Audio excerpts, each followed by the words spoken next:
Hey friends, Catherine here from Research Rockstar. Yesterday I had the pleasure of presenting at the Joint Insights Association Chapter Conference in New York City. It was a joint conference for the Philadelphia, Greater New York City, and New England chapters. And today what I'm going to do is I'm going to give you an excerpt from my presentation for those of you who weren't able to attend live.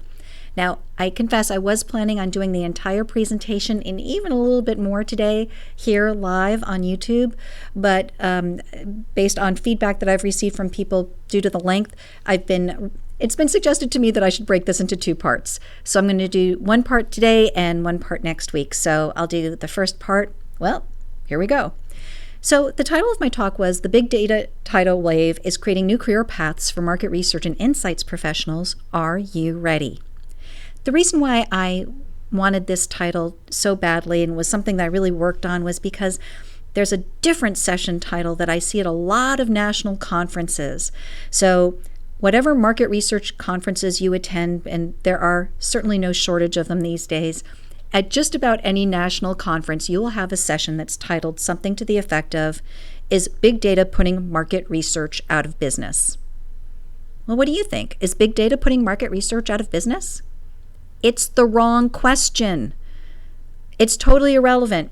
It's not a question of whether or not big data is putting market research out of business and thus impacting our career paths.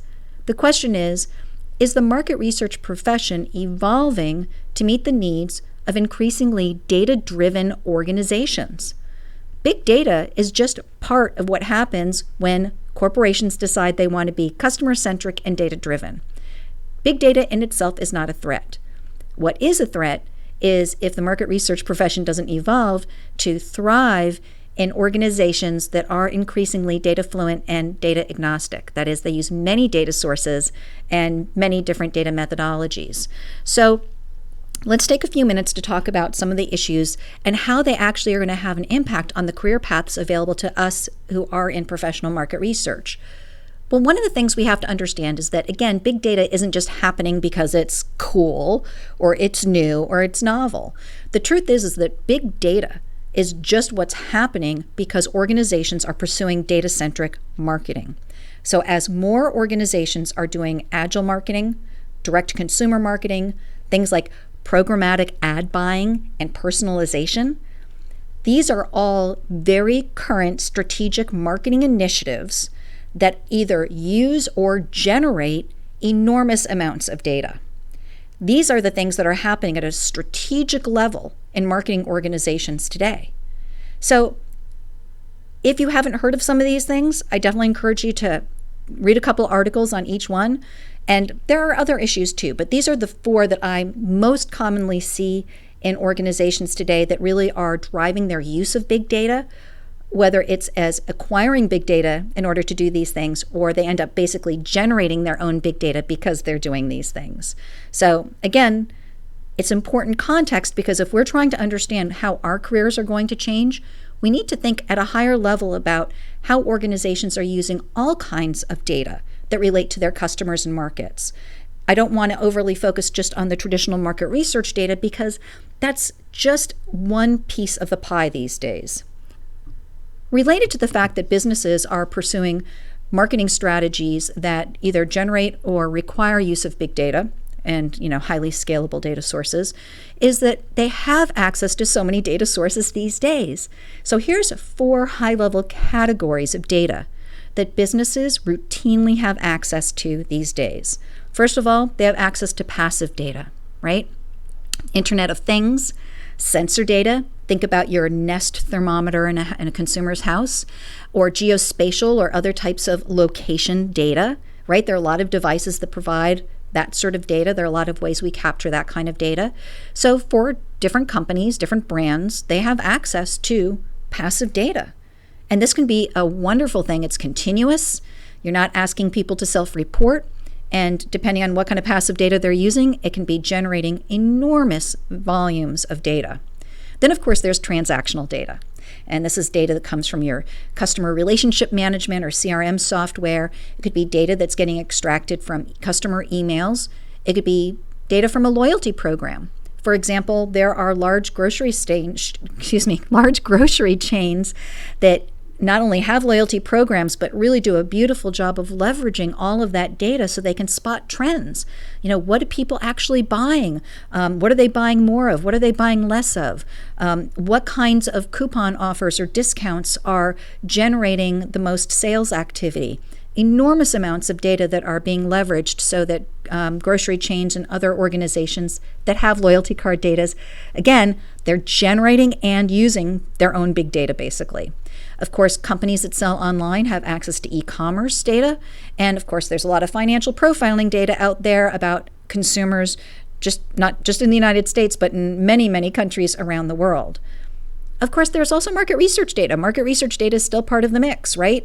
So organizations still do surveys and focus groups and ethnographies and increasingly cool things like mobile ethnography and other kinds of scalable online qualitative research. There's also home scanner panels, that sort of thing if you're in consumer goods. And then, of course, another big category is online behavioral data. Online behavioral data is things that come from like digital ad tracking, social network activity, cookie and pixel tracking. And if you have ever had an ad follow you all over the internet, that's called remarketing, right? And that takes advantage of these things. So these are 4 high-level sources of data that organizations have access to. So it's not that big data is killing market research. It's that the data pie is really growing. Organizations have access to so much data these days, and conventional market research data, going out and collecting primary data through either qualitative or quantitative methods, is in many cases still part of the mix, but the pie has grown. And so it's just the context of where we're playing, right? Where we're playing, where we're working. And as market researchers, we're increasingly playing in a playground that includes a lot of other things going on. The good news is that a lot of this does create opportunities. So let's talk about what some of the opportunities are. But before we talk about specific ones, I want to ask you a question. I want you to think about, in terms of your own career. If you think about in your own career, does it feel to you like big data is actually having an impact on your career? I suspect that for most of you, there's been a little bit of fear and uncertainty. And I've had this conversation with many people, many students at Research Rockstar about the perception or the concern that because organizations are putting so much budget into big data that it's going to hurt the market research budget. But what I want to emphasize is this bigger data pie, it's really ultimately a good thing. It means that organizations, that people in leadership in the C-suite are more data-driven and customer-centric than ever before. They want to use data. We don't have to convince them to use data. What we need to work on, though, is the fact that we want them to use the right data for the right business needs. But big data is not killing your career path. It's just that certain things are adjusting because of the issue that we're part of a bigger pie. So let's look at a little bit of evidence about how that has an impact on our career opportunities. Here's an example of job posting that I just pulled from an online resource, just a few short days ago. And in this case, it's a public job posting from Adobe. And I want you to guess the job title. So Adobe is looking for somebody to join the team. The role will conduct customer and market research, which will drive strategic product and service development across Adobe's digital imaging businesses. Candidates must have experience conducting customer research at all stages of product development, including customer discovery and segmentation, developing and executing research leveraging qualitative and quantitative methods, analyze and contrast market and customer behavior, and then develop and present strategic, clear, and relevant insights. So what do you think? What do you think the job title for that might be? Well, the job title? User Research and Innovation Specialist. Now, I know that might come as a shock. It sounded like it was going to be a market research job, right? But here's part of the thing about market research being part of a bigger pie. Sometimes our job titles are changing, and sometimes the groups within an organization, the actual functional teams, departments, and groups that use what we would consider market research methodologies are not necessarily market research departments anymore. So market research methodologies can be, in this case, used by somebody who works in a user research function or an innovation function. So it's still taking advantage of many of the skills that you have as a professional market researcher, but the job title may not actually have market research in the title. Let's take a look at another one. In this case, we have a job title for somebody who will be responsible for helping to lead strategic discovery work, including ethnographic research studies on important parts of the customer experience. This company is seeking a talented person to drive strategic projects that deliver valuable voice of the customer insight to enable the continuous creation and delivery of exceptional customer experiences. This person will be responsible for leading strategic discovery work, including ethnographic research, ... This individual will create CX best practice benchmarks and conduct key metric comparisons across industry competitors, ... What do we think? What's the job title? Well, we saw a few references to ethnographic research. That feels like market research. Voice of the customer insights. Well, that is slam dunk a conventional market research category of work. Qualitative deep dives. Sounds like market research to me. Now, I know I've already kind of given away the answer here a bit, but it's not a market research job. It's a senior manager customer experience. So this is another case that really reflects how job titles are changing and how market research is often now part of a bigger pie. So in this case, this is a CX job. Now, in some organizations, CX does report to market research. In some organizations, they're peer organizations that both report to, say, a CMO or a VP of marketing. But there are definitely a lot of organizations where the CX organization has a completely different reporting structure than market research. Now, I know what you're thinking. How can a team and a role that's clearly doing market research be reporting in elsewhere? Because it's not about the data itself, it's about the application. So organizations that have CX departments and CX functions, these functions sometimes are outside of the marketing function. They may not be somebody that reports directly to a CMO type of line of command, if you will. So it's another great example of how things are changing. But let's take a look at something that might feel a little more comfortable. Senior Manager of Consumer Insights. Now there's a job title a lot of market research and insights professionals like, right? So the title Consumer Insights has become increasingly common in recent years. But let's take a look at what this company is looking for. This is a job ad that was posted just recently from Smuckers, and they are looking for some really interesting things for their Senior Manager of Consumer Insights. They want somebody with deep knowledge of primary marketing research methodologies and techniques. Okay, that sounds good.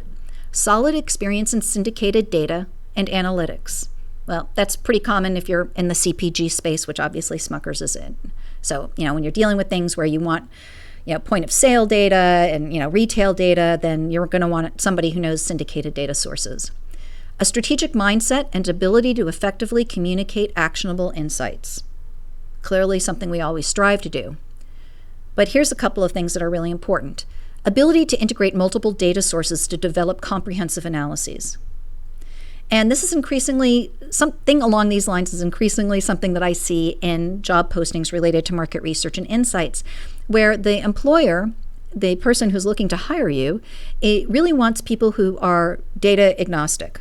And by data agnostic, I don't mean that you don't really care about data, but they're agnostic about the source of the data and the type of data that you're working with. You want the best data, and you're not hung up on making sure that every possible need is served by, say, surveys or focus groups, that you're somebody who can work with multiple types of data sources, including primary and syndicated and increasingly big data.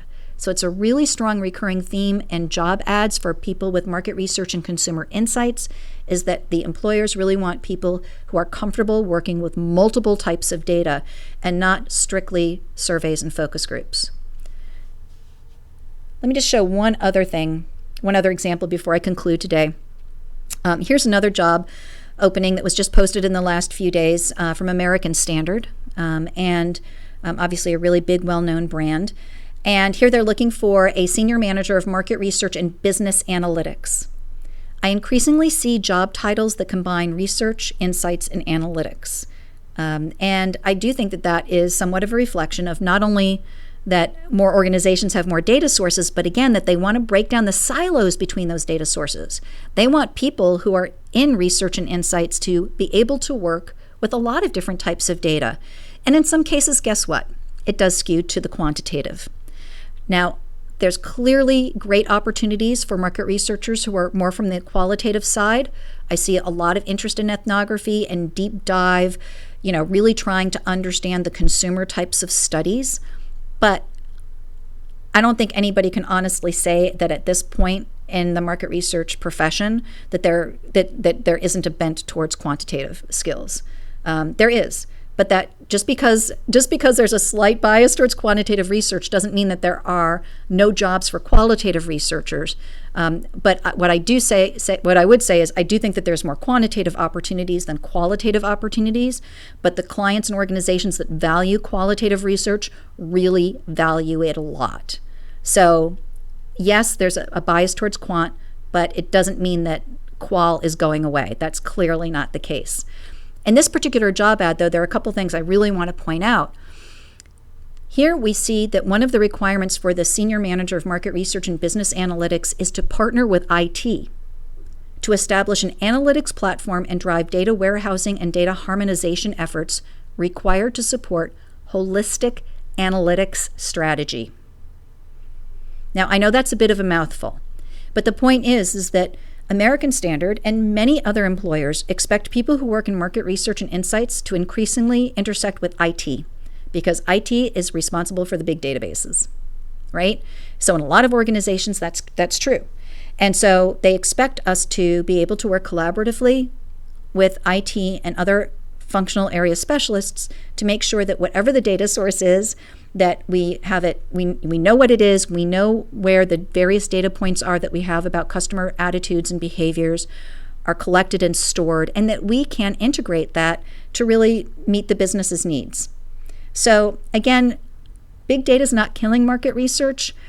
It's not killing our career paths, but our career paths are changing. And a couple of the big themes about our career paths changing have to do with, one, job titles are increasingly fragmented. So don't just look for job titles that have market research in them because you'll find yourself increasingly limited. And two, you want to make sure that you can really speak to employers and future employers about your ability to work with multiple data sources and to be able to work on cross-functional teams and collaborative teams where you will intersect with people who have other areas of data specialty. Now, for some professional market researchers, that may mean a little training is going to be in line, or specifically seeking out opportunities to develop these skills with your current employer. Volunteering for cross-functional teams that may be creating different projects that do rely on integrating multiple data sources. But if you are somebody who's in the market research profession and you're really looking to future-proof your career, this is one of the things to be thinking about. Do you want to be somebody who is going to be able to apply for the positions, the increasing number of positions that do require the ability to work with multiple data sources, including data sources and types that may be newer for people in the market research profession? So thank you for joining me today. Again, that was sort of a little bit of a part one to a two-parter because, again, I was told not to go too long.